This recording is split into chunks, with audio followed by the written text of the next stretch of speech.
What is going on, everybody? It's the Frost Warrior here for AEW on TBS review for April the 27th, 2022. On the road to Double or Nothing, we have our first match for Double or Nothing signed tonight. Also, we had an Owen Hart qualifier, Dax Harwood versus Cash Wheeler. First time ever these two have had a match against each other. Going on 10 years, teaming together. Not a crossword, not nothing. It was just these two. The first time they locked up, and this was the perfect way to have them lock up and go one-on-one. With CM Punk on commentary. Plus the Undisputed Elite in 10-man tag team action in a pointless match. Sammy Guevara defends the TNT title against Scorpio Sky in a ladder match. And Serena Deeb takes on Hikaru Shida in what should be the finale of this feud in a Philly street fight and much, much more. So we started off the show with Dax and Cash. CM Punk is on commentary for this. Cash Wheeler, like I said, basically, if you were a fan of Brett versus Owen, Brett versus Mr. Perfect, you are going to love this match. That they had spot after spot.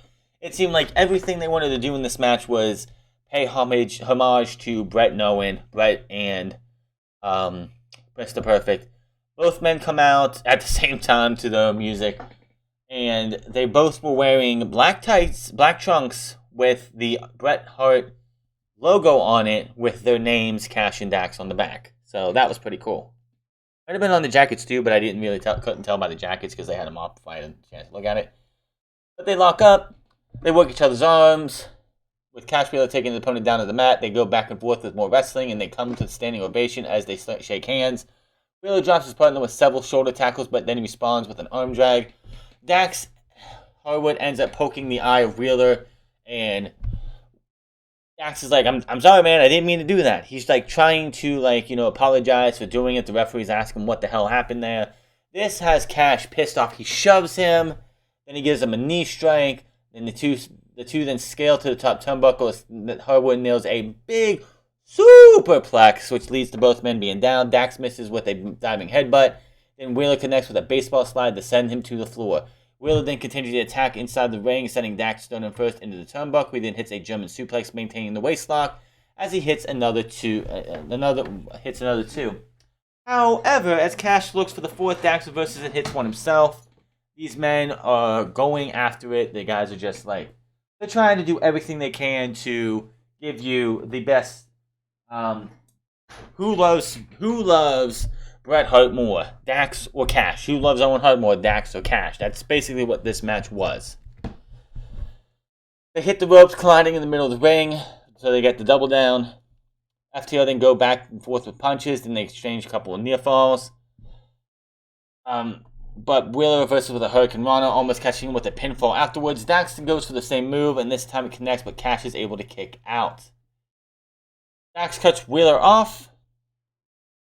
Cash then slides underneath and pushes apart, now leading to a knee brace being caught on the turnbuckle, which they did mention that because he had that knee brace being caught on the turnbuckle, it prevented him from falling on the mat. So, falling and getting hurt even worse. So, save for Cash Wheeler, for Dax Harwood. And then, the two men spill to the outside. Wheeler's tweaking his knee, which they went through the middle rope at the same time. So, another spot that I believe I've seen in a Bret Hart match before. And FTR gets in the ring just before the 10 count. Harwood then goes up for the sharpshooter.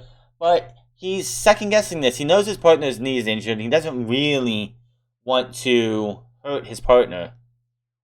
And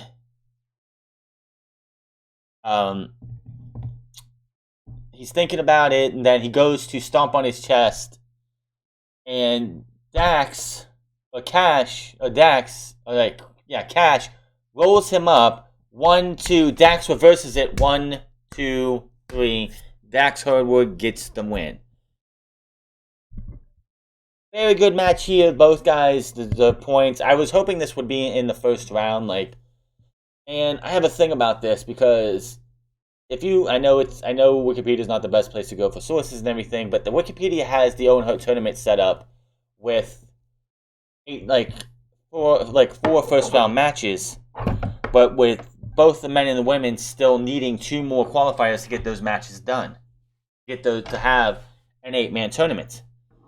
What if they're going to do is, because this is only going to be a 3-week tournament, what if we're going to have 3 first round matches? The winners of those,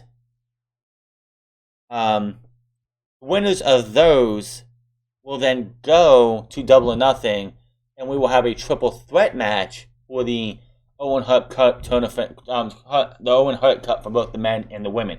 Because there's 6 women qualified for the Owen Hart Cup for their side, and they didn't announce a single women's qualified match for this Friday or next Wednesday.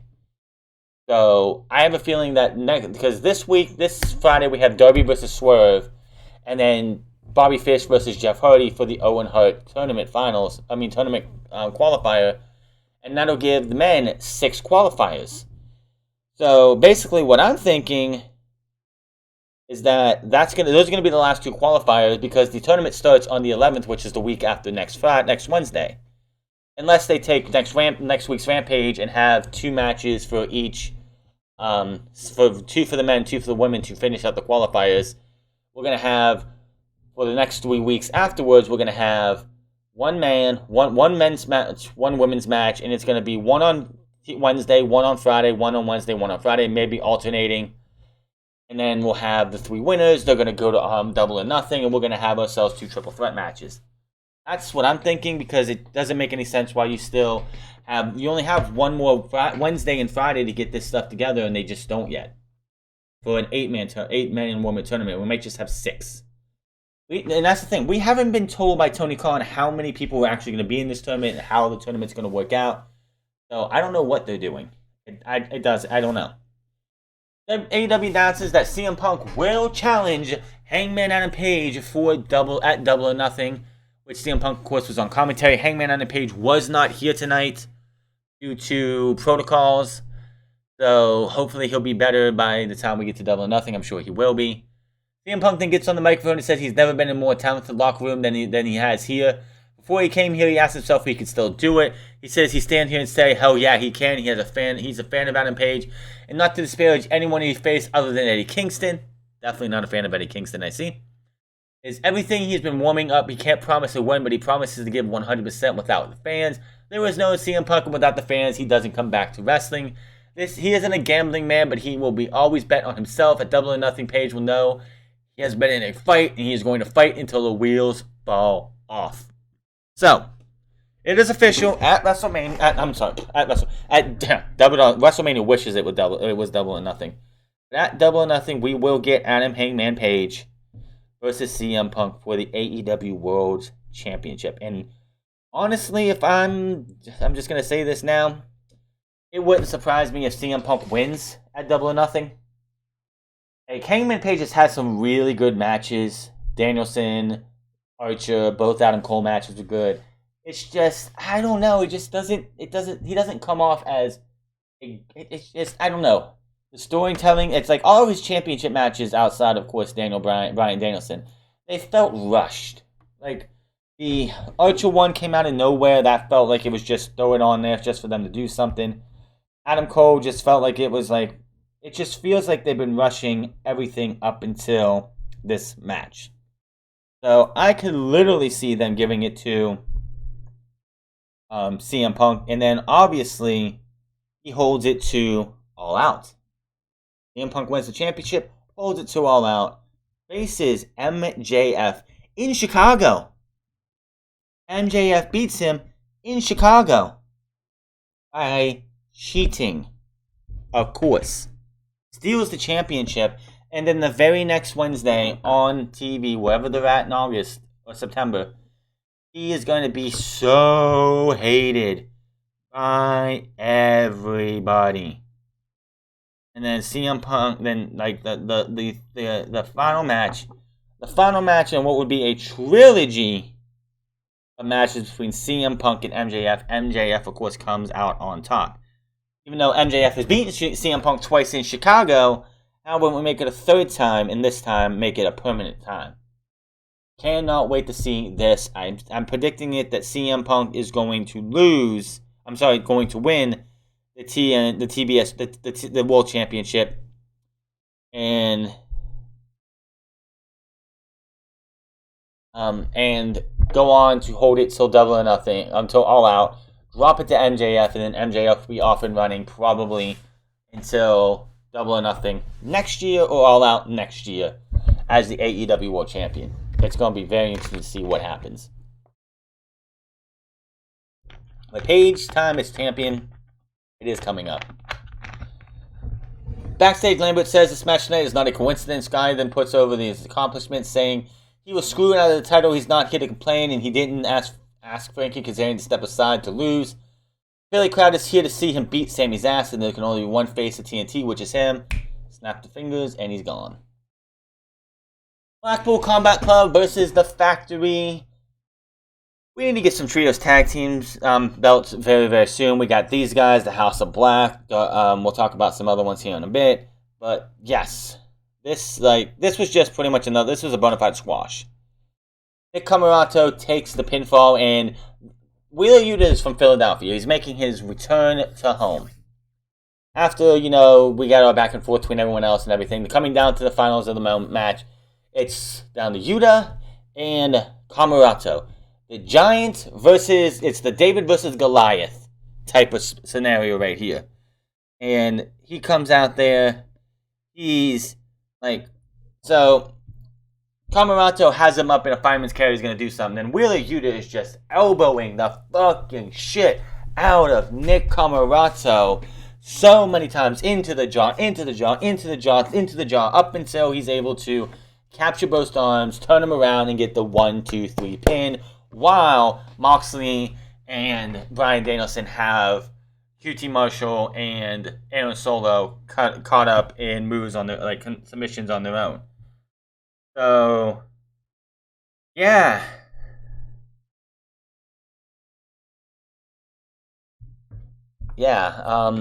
Definitely. They're doing everything to get Wheeler Yuta up to their level. I do like Wheeler Yuta's tights with the white. Instead of having those black with multicolors on, it's white with red. It says BCC on the side. It has Yuta on the back. Looks fantastic. I would go with black. I know why they do the white, because it is what it is. But yeah, definitely great to see this. Yuta over at Grover and his crowd. In this crowd, of course. Tony Schiavone with the three of the women who's qualified for the women's Owen Cup tournament. Why do we have to continue to do this? Tony Storm brings in Ruby Soho. So if we're going for the six woman, the triple threat match finals, which I think is what they're going to do, it's going to be, we know Tony Storm versus Jamie Hayter. We have Hikaru Shida versus Red Velvet, and Ruby Soho versus the Faker. And that's going to be your 6 women for the tournament, unless they do something else that I'm missing to get 2 more women into this tournament. But that's what it seems like that's what they were setting up, is for Ruby Soho to take on the Faker, which I'm telling you, which I wouldn't do that, because I would have had Ruby Soho versus Shida and the Faker versus Red Velvet, because the Faker was the one who went out there a couple weeks ago or last week and talked shit on the TBS champion Jade Cargill, who has Red Velvet as one of her baddies. And Jade Cargill, to take offense to this and hope and screw over the Faker by helping Red Velvet beat her, setting up a TBS title match at the pay-per-view. I mean, they could still do that, but she's going to be helping Ruby Soho instead of Red Velvet, which makes no sense to me. But we'll see what happens. We will see what happens. Jungle Boy says he knew he could, this is backstage, says he knew he could have won last week. Cage says he sounds like a loser, but no, you're not a loser. Put that title around your shoulder like you deserve. That was a teachable moment. He says we can right this wrong and put out a challenge, but it leads to Ricky Starks appearing and challenge him to a match against him and Powerhouse Hobbs whenever they want to do it. Now, FTR is in the number 1 spot as of right now. Unless Dax gets taken out next week, whenever they have the tournament starts. I don't know. I don't know when this match is going to... I don't know when you're going to get FTR to get that tag team title opportunity. And honestly, I wouldn't want to have FTR beat Jungle Boy and Luchasaurus for the tag team titles. So, yeah, I can see them having the title being taken off of them by... But it would be one of those, transitional champions, which we'll talk about that later.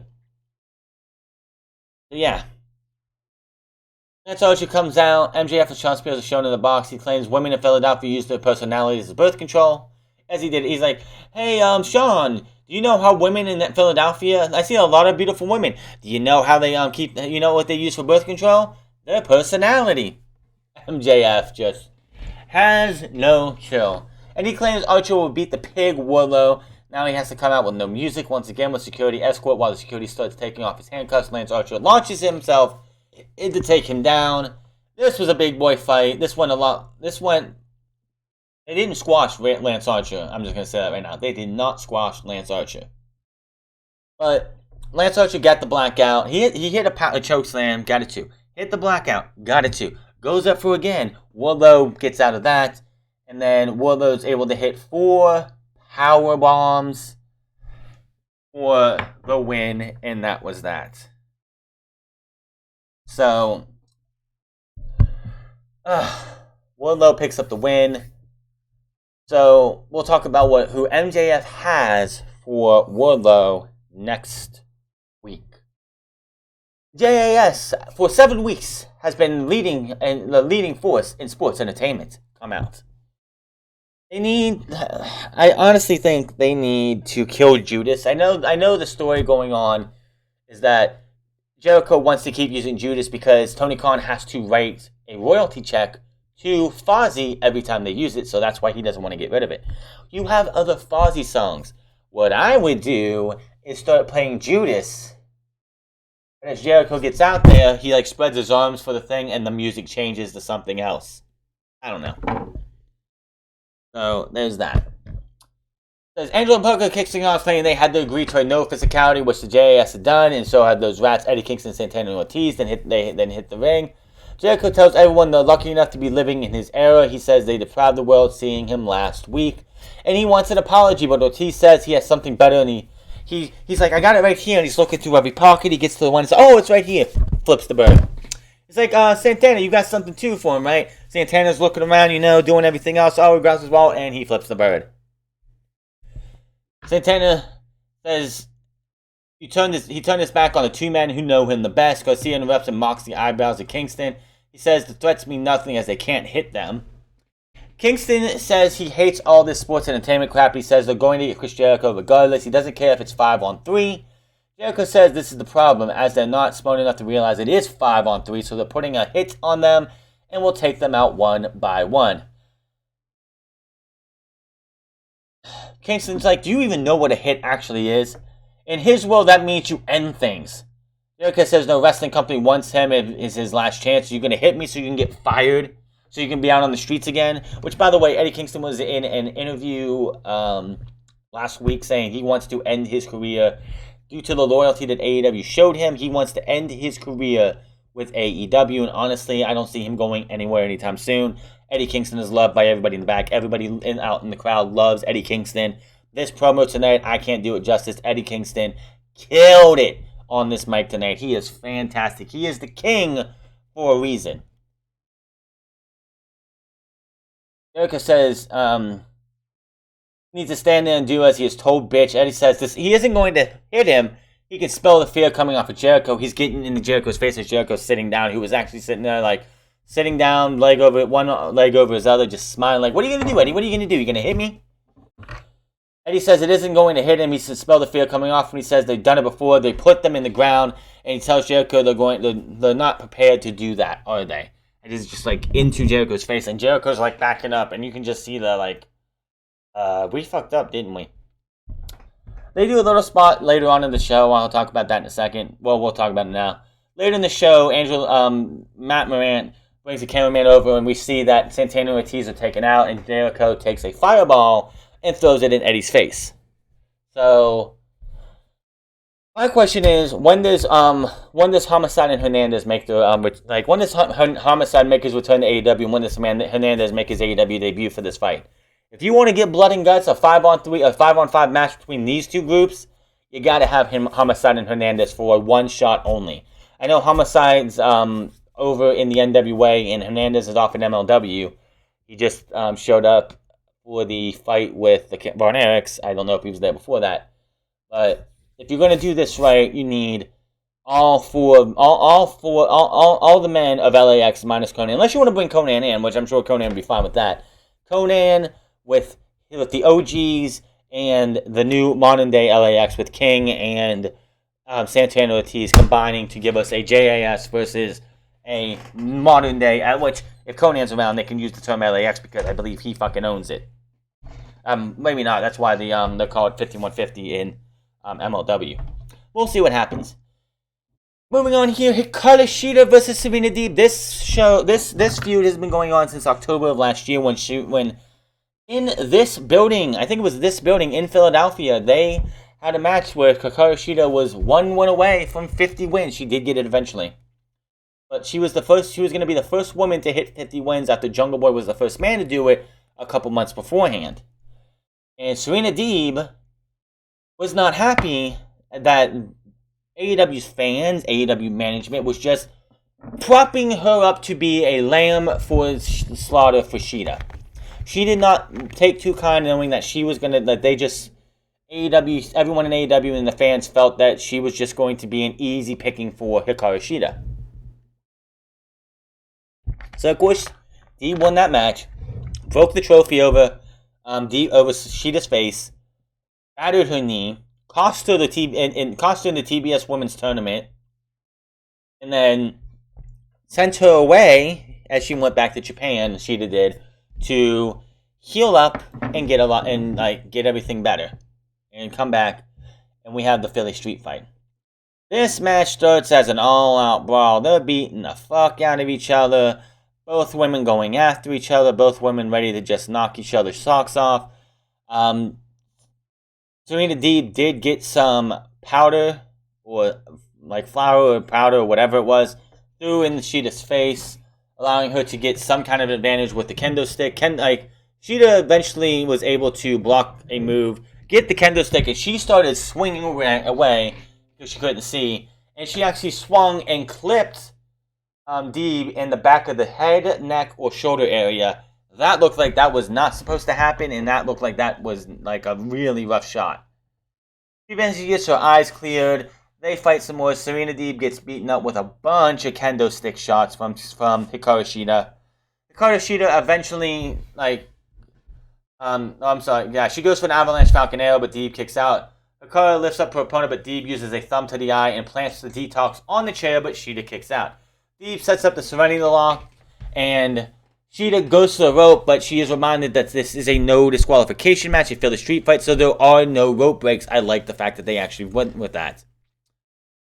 And she then goes and takes the knee to the chair, the hurt knee, ties her up into the Texas Cloverleaf a la Dean Malenko, and she gets the submission win. And Serena Deeb puts a final bow on this feud with Hikaru Shida.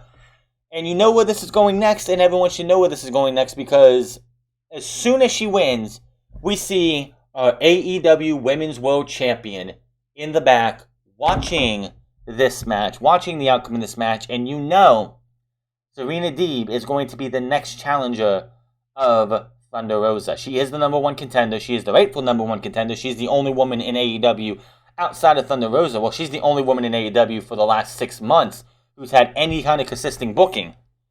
Everyone else, from both women's champions we've had this year to everyone else, have been so inconsistently booked. And Serena Deeb is like the only woman, it feels like, that has any type of like momentum going anywhere. So she's going to be the challenger. Obviously, she's not going to beat Thunder Rosa, but she's going to be the next one in line. And I can't wait to see that match.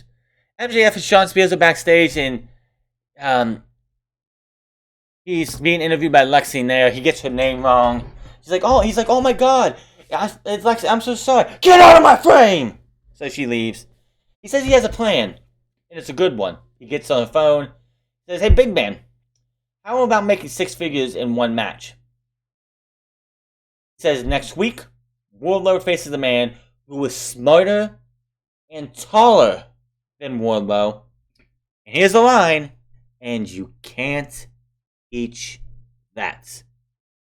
W. Morrissey, a.k.a. Big Cass, a.k.a. Cass XL, will be All Elite next week. And here is the kicker. He is still signed to Impact Wrestling. So the Impact Wrestling AEW partnership seems to be... Everyone's saying the Impact Wrestling AEW partnership was dead after Bound for Glory last year. It's stupid.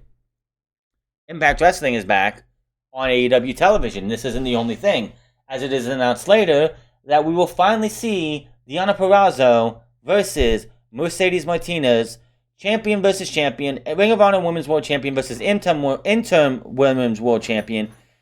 Winner take all, where I fully expect Mercedes Martinez to beat Deonna Purrazzo because they need to get the title off of somebody they don't have full access to. But cool to see some Impact Wrestling viewership, Impact Wrestling stars coming to AEW. And we're going to get a banger out of Mercedes Martinez and the other. So we're supposed to hear from the House of Black. We see the lights go out. Then we see a spotlight. And Fuego del Sol's carcass is on the mat. Malachi Black and the other two come up. We see them about to tear the mask off. Then we see a hooded figure who we think is Alex Abrahantes. Then he appears in the ring and says, it's sacrilegious to take a mask off of a luchador. He says they've been waiting for this moment to blindside the House of Black, and that's why I've dressed this way. And then we see Penta, the House of Black gets in the ring, surrounding this man. Penta shows up, Pac appears for the first time in months. Then Alex appears dressed normally, and the person behind takes off the hood. Rey Fenix makes his AEW return. We have not seen him since January 4th, I think it was, of this year when he hurt his elbow in that match where they lost the tag team titles. January 5th. So we have not seen him in almost 5 months. He is back. He has the shovel. He swings it around. Death Triangle begin an attack with Phoenix lighting up Buddy Matthews, giving us a little taste of Buddy Matthews versus Rey Fenix, which give me that match. You're going to have Death Triangle. This match was supposed to happen at Revolution. They were pushing to have Phoenix, Death Triangle versus the House of Black at Revolution. Of course, Phoenix was injured, so we had Eric Redbeard come in and have a match. Of course, Eric Redbeard took the pinfall loss in that match, as he should have. But this match is something you do at pay-per-view. This is something that you do at Double or Nothing. In the meantime, you give us Buddy Matthews versus Rey Fenix. That's a match I want to see. Buddy Matthews versus Pac. Brody King versus Penta. Malachi Black versus Pac. Which I think we've seen already, but you get it. Malachi Black versus Rey Fenix. Give me all, 1 or 2 of these matches. But it's going to happen. So this is what they're leading to going into Double or Nothing. Is we're going to get these two teams like we were supposed to get at Revolution. Swerve Strickland is backstage with Darby Allin. Swerve says friends is a strong term, as that's what Tony Schiavone called them. He says they're rivals who beat the hell out of each other. And he's looking forward to Rampage, to make Rampage Swerve's house. Darby says he hates to break into it, but AEW is Darby's house, and he's been here since day one. And he will show him why the tournament is his as well, as these two will be going one-on-one on Friday, which is being taped right now, for an Owen Hart Cup qualifier. Undisputed Elite versus the Varsity Blondes versus Dante Martin, Brock Anderson, and Lee Johnson. Darius Martin, of course, is injured again, unfortunately. That sucks for that guy. The guy can't just seem to catch a break. But this was basically just a squash match to give the Undisputed Elite a match to do something. They hit the BTE trigger, and then a 4-way BTE trigger, and then Cole hits the boom. 1, 2, 3. They pick up the win. Backstage, the JAS, which, like I said, do a fireball and Eddie kicks his face. Like I said, Homicide and Hernandez, they gotta be calling them. Jericho mentioned them on television back when they were having this the inner circle team meeting, where Sammy Guevara literally walked out of the inner circle again. So it would not surprise me if Homicide and Hernandez, if they want to go to Blood and Guts, if they want to do Blood and Guts with these two groups, you need two more guys, and who better than Homicide and Hernandez? I think it'll be perfect. Tnt Championship, Sammy Guevara versus Scorpio Sky for a ladder match. And this better be the last time we have a title change for the TNT title for a very long time. Scorpio Sky is your new TNT Championship Champion. These guys had a match. Like, Sammy Guevara in this match tried to, like, okay. So Sammy Guevara does his little, twirling his ear, like twirling his finger around his ear, like Sony's saying he's crazy. He goes for a 630. This is right before they go to commercial break. Goes for a 630 and misses Scorpio Sky almost completely, just getting the heels of his feet to hit Scorpio Sky. I don't know if Scorpio Sky was not in the right position or something, but that looked horrible. The look on Tay Conti's face as she's sitting out there watching this match was the same reaction I had when he did that. That looked horrendous. Of course, Sammy Guevara brings in Dan Lambert. He wants to fuck him up. Dan Lambert tells him, "You better be worried about keeping the championship than me." Tay Conti gives him a kick to the balls. Paige Van Zandt comes out. They brawl for a bit. Sammy Guevara, a little bit before this, did try to recreate the cutter off the top of the ladder he did with Cody, which, by the way, they're not afraid to say Cody Rhodes' name on television, even though he works for WWE, whereas WWE wants to actually pretend like they're the only place in town. We'll talk about that here in a second. Yeah. So, yeah, it's just, and Sammy brings in a ladder with wire on it. Not barbed wire, wire. You want to know why I know it's not barbed wire? Because Scorpio Sky gets thrown into it back first and just bounces off of it and nothing happens. Sammy Guevara later on, towards the end of the match, gets thrown into it, bounces off of it, no nicks or anything. They had wire, not barbed wire, wire. Like, if this was actual barbed wire, when Scorpio Sky went back first into it, he would have got up and the barbed wire would have been stuck in his back. I hate when I know they don't want to see much blood in AEW, and they need to cut back on the blood, which thankfully there was no blood in this match. But don't do that spot if you're not going to use actual blood. Actual barbed wire. I'm just saying. There's no reason that you should not have to clip the fucking barbed parts off the barbed wire just makes no sense. Sammy tries to get the title. They go back and forth. Now, there was a part where Paige Van Zandt was on top of, Sky tries to go up and Tay Conti gets on his back. Sammy's going up on the other side. Paige Van Zandt gets up on her back. And we have a race to the top with each woman on top of the other. They're fighting up on top of the guys. They fall off. They fight some more. And it all leads to Scorpio Sky pulling the title down and winning the championship after the match. Frankie Kazarian comes down. He looks at Scorpio Sky. They do their handshake with a slap slapping each other's hands. And Scorpio Sky celebrates, and that is that. Like I said, this better be the last time we have a title change for the TNT title until at least All Out. I say this again, and I'll say it again. Fuck Cody Rhodes for his shitty ass fucking and whoever decided to give him a moment on Christmas night. If Cody doesn't beat Sammy for the TNT title that first time, and Sammy Guevara was only a one-time champion going into that TNT title match with Scorpio Sky, people wouldn't shit on it as much.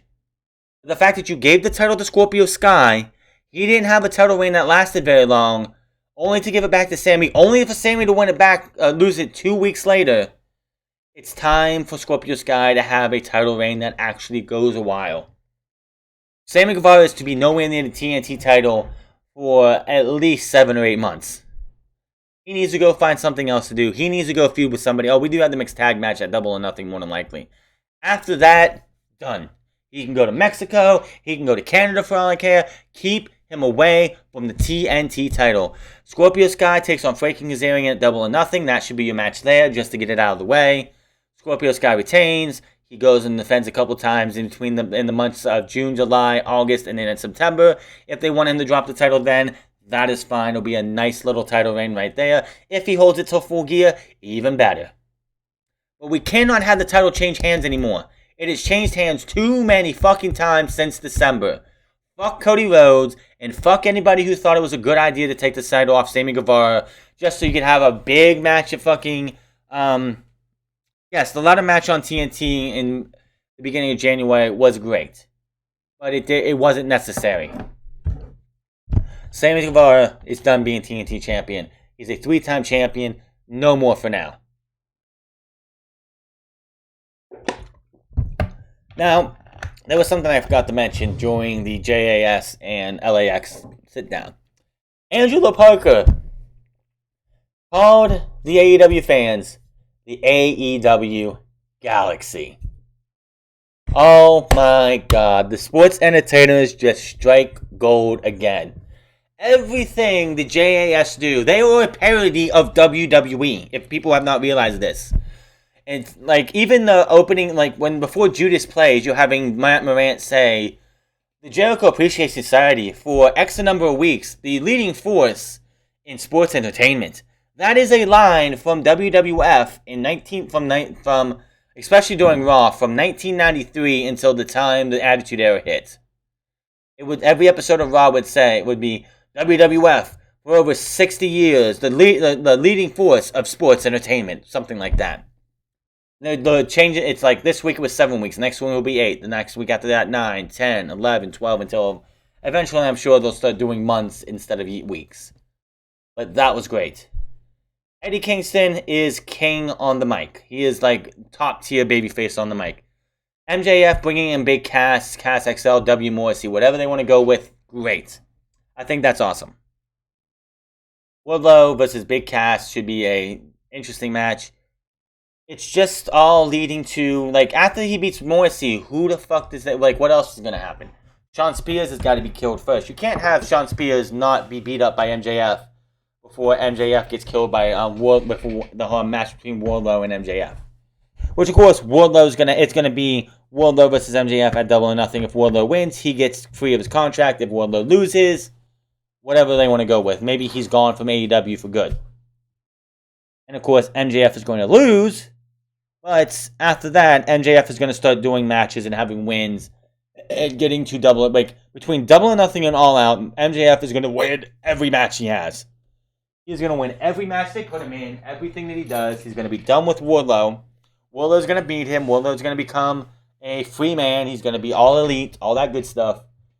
And we're going to go from there. So, I can't wait to see what happens with this Friday night. I think it's going to be a stacked card. You got Darby versus Swerve. You got Keith Lee versus Colton Gunn. Poor Colton Gunn. Next week you have Mercedes Martinez versus Deonna Purrazzo. Should be a banger. And then you got so many other things that are going to happen. I can't wait to see. I want to know what they're going to do with this tournament, because from what it looks like, this is going to be a 6-person tournament for each men and women. They're going to go out there. They're going to have 3 winners. They're all going to go to Double or Nothing. We're going to have 1 match per week, because Double or Nothing is the 29th. And since it's starting on the 11th, you only got 6 shows to do. You got the 11th, the 14th, the 18th, the 21st, the 25th, and the 28th. So you're going to have 1 match on Wednesday, 1 match on Friday, then 1 match on Wednesday, 1 match on Friday, 1 match on Wednesday, 1 match on Friday. The winner of those are going to go to a triple threat match, and we're going to have 2 triple threat matches for the Owen Hart Cups at Double or Nothing, and that's how we're going to do this. So, we'll see what happens, what's going forward. Like I said, Santana, Ortiz, and LA and them need to bring in Homicide, Hernandez, and even bring in Conan, because Conan's a good friend of theirs. Conan's been on the AEW television here and there a couple times. It wouldn't surprise me if you see Conan, show up and introduce his boys, the 5150 themselves. We could see Danny Limelight or Danny Riviera and some other member from 5150 to come help these guys. Who knows? There's just so many things that be happening. But could it be Blood and Guts? Maybe. I figured Blood and Guts would be left for the Blackpool Combat Club, who need to get 2 more guys too.